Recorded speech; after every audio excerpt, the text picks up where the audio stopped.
Hello friends, Sangeeta क्रिएशन्समध्ये तुमचं खूप खूप स्वागत आहे। आज आपण पाहणार आहोत सुंदर अशी गोपीबाही कटिंग आणि स्टिचिंग करण्याची अगदी सोपी पद्धत।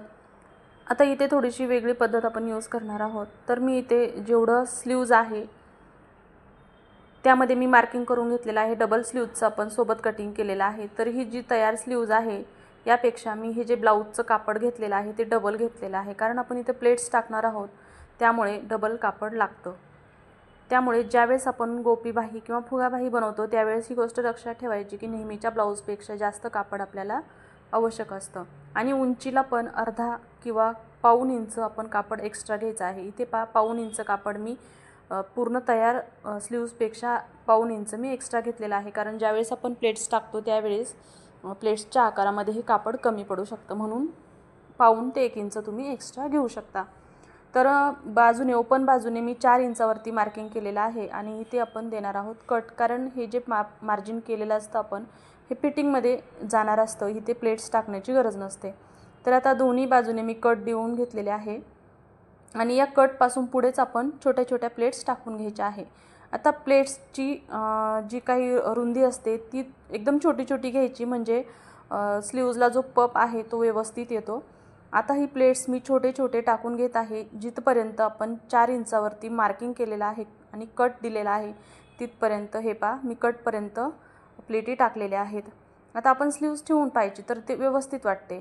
तर आता खालच्या बाजूने प्लेट्स टाकायचे, पण आता वरच्या बाजूची जी प्लेट्सची तोंड आहेत त्याच्या अगदी विरुद्ध दिशेला खालच्या बाजूची प्लेट्सची तोंड टाकायची आहेत।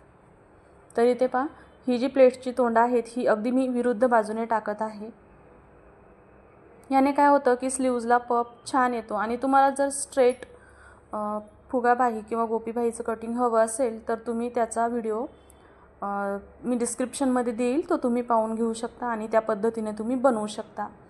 आता ही मी जिथपर्यंत कट दिलेला आहे तिथपर्यंत प्लेट्स टाकून घेतलेल्या आहे, त्यानंतर आपण स्लीव्ज ठेवून पाहिजे आहे। तर इथे थोडंसं ओके वाटतंय, पण जर कमी पडलं तर आपण साईडने एक एक कट देऊन घेणार आहोत। तर आता ही फ्रंट बाजू आहे आणि ज्यावेळेस आपण कुठलीही फुगाबाही बनवतो त्यावेळेस जी प्लेट्सची तोंड आहेत ती फ्रंट बाजूने येतील या पद्धतीने काळजी घ्यायची आहे। आता फ्रंट बाजूला मी प्लेट्सची वरच्या बाजूची जी तोंड आहे ती फ्रंट बाजूने येतील अशा पद्धतीने ठेवलेली आहे। खालच्या बाजूची तोंड ही विरुद्ध दिशेनेच येणार, पण वरची जी बाजू आहे ती मात्र फ्रंट बाजूकडून येतील ही काळजी घ्यायची आहे। आता इथे मी एक प्लेट्स उसवून घेत आहे, कारण थोडीशी स्लीव्ज कमी पडत आहे। तर अशा पद्धतीने मी उसवून घेतलेले आहे, शिलाई मारत आहे।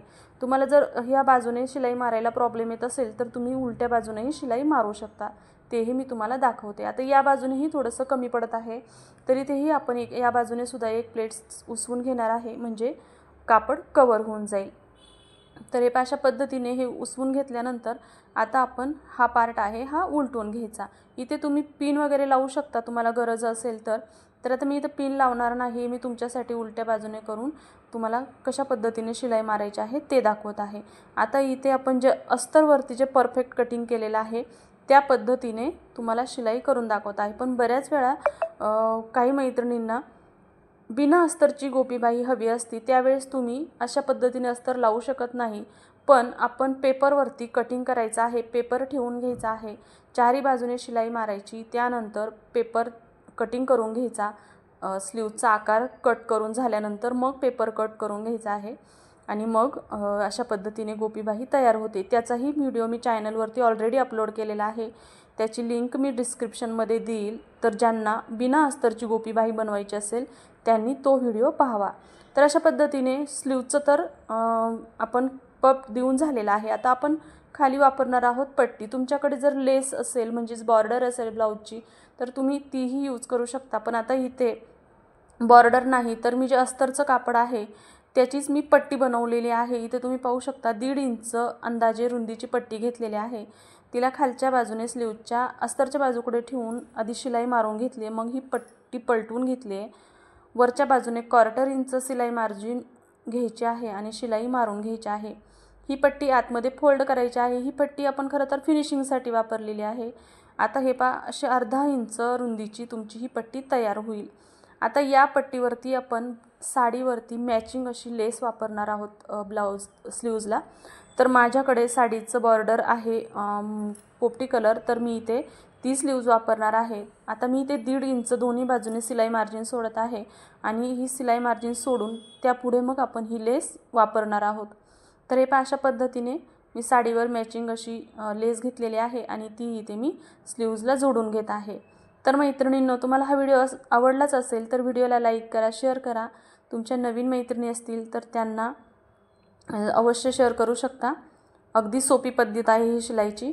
तर चला, पूर्ण व्हिडिओ पाहिल्याबद्दल तुमचेही खरंच खूप खूप धन्यवाद। आणि हे पहा, अशा पद्धतीने सुंदर अशी गोपीबाही तयार झालेली आहे। ज्यावेळेस आपण ही ब्लाऊजला स्टिच करतो आणि ही ब्लाऊज वेअर करतो, अगदी खरंच खूप छान असं लुक येतो स्लीव्जला।